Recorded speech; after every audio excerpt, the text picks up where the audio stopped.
What's up, motocross action? Josh Mosman here, and behind me we have the 2020 KTM 125SX and the 2020 Yamaha YZ125. So why would we put these bikes head to head like we are today?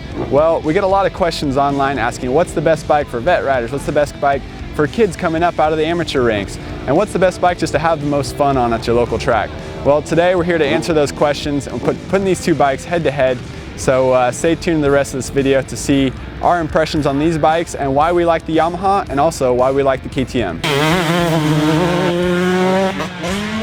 They have become the go-to bike of riders who just want to have fun. And as of late, there are more two-stroke only races for bikes like the YZ125 and the 125SX to face off against other two-strokes. Whether at the World Two-Stroke Championships, the Washougal Dream Race, or at the AMA National All-Star Series, race promoters are building special events for smokers. And thus, the 2020 MXA 125 Unshootout was born. The MXA Unshootout is designed to provide you with all the information you need about these two bikes.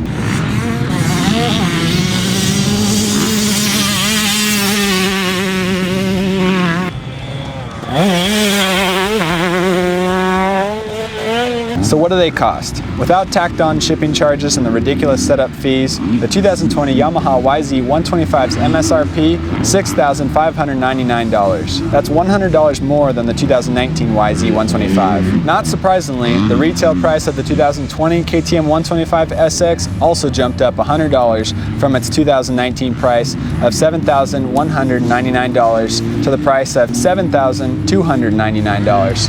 The price differential between the YZ125 and the 125SX remains locked in at $700. If price is an issue, the 2020 Yamaha YZ125 is a bargain, and that extra $700 can go a long way towards buying fuel, premix oil, tires, and repairing crash damage. But, and this is a big but, if you spend good money on hopping the YZ125 up, you'll be better off buying the KTM 125SX in the first place. So what do they really weigh? Without fuel in the gas tank, the 2020 YZ125 weighs 201 pounds, and the KTM 125SX hits the scales at 193.5 pounds. Please note that the KTM 125SX is 7.5 pounds lighter than the YZ125. Even on a 450cc motocross bike, that weight difference is something that can be felt on the track. The KTM 125SX goes to the starting line as the lightest full-size motocross bike made in 2020. So how do they run on the dyno? Looking at these two bikes overlaid on the dyno curve, the Yamaha makes more horsepower from 5,000 RPM up to 7,800 RPM, which is as low as a 125 two-stroke can actually run. From 7,900 RPM until both the YZ125 and the KTM 125SX peak at 11,500 RPM, the KTM 125SX beats the YZ125 across that 3,500 RPM rev range.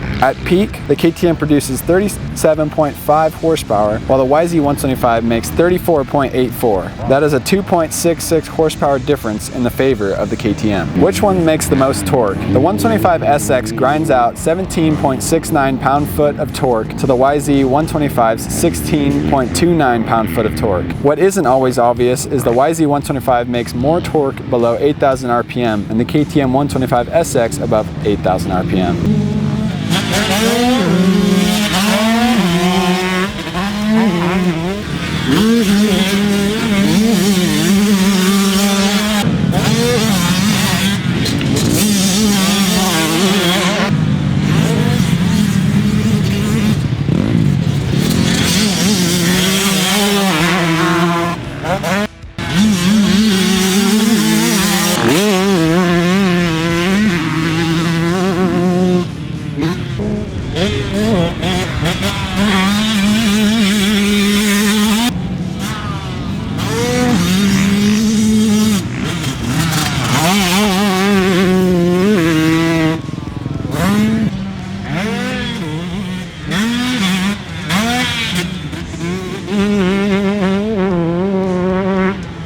So which one of these is faster on the track? You don't need to be Sherlock Holmes to unravel the mystery of this question. Every MXA test rider could tell right away that the KTM was incredibly fast in the meat of the power band. They were able to clear big tabletops in the KTM that the YZ125 always bounced off the top of. On long start straights, the KTM blew by the YZ125. If you're looking for the fastest production 125 two-stroke on the track, it's orange. Is the 2020 YZ125 engine a dog? No, it's far from it. While the KTM 125SX is ultra fast from 8,000 RPM on up, the YZ125 power band was much more usable on the exit of corners, where the KTM would require considerable clutch work to get it up on the pipe. The YZ125 rocketed out of the corners with a throaty pull. The KTM's hyperkinetic power band was mistake-prone at low RPM. The YZ125 was mistake-free, and even if you did ham-fist a corner, it would jump right back onto the pipe almost instantaneously. Not so with the KTM 125SX. So which engine was more fun to ride? Beyond a shadow of a doubt, every test rider said that the YZ125 was easier to ride, less mistake-prone, and more fun because it opened up more line options thanks to its low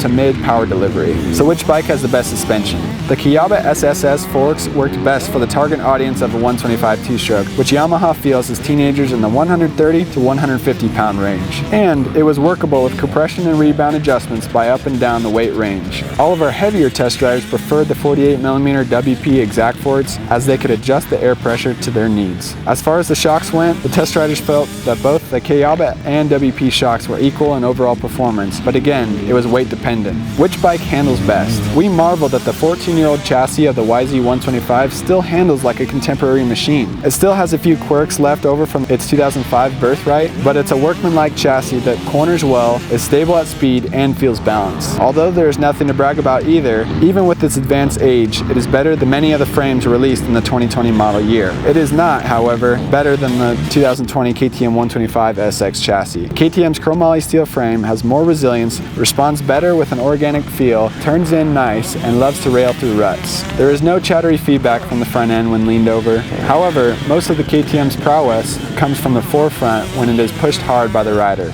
The Yamaha chassis has proven to be bulletproof, not objectionably rigid, and a good fit for a wide range of conditions.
So what do we really think?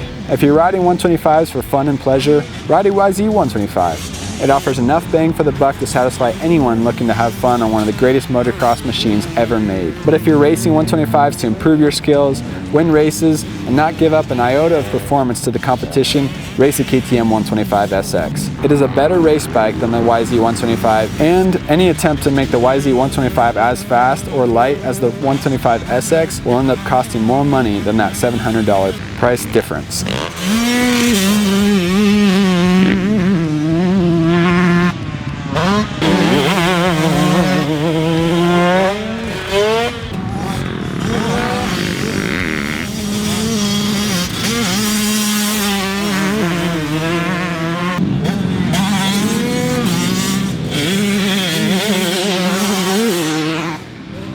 For the full test on the YZ125 and KTM 125SX shootout, check out the March issue of Motocross Action magazine.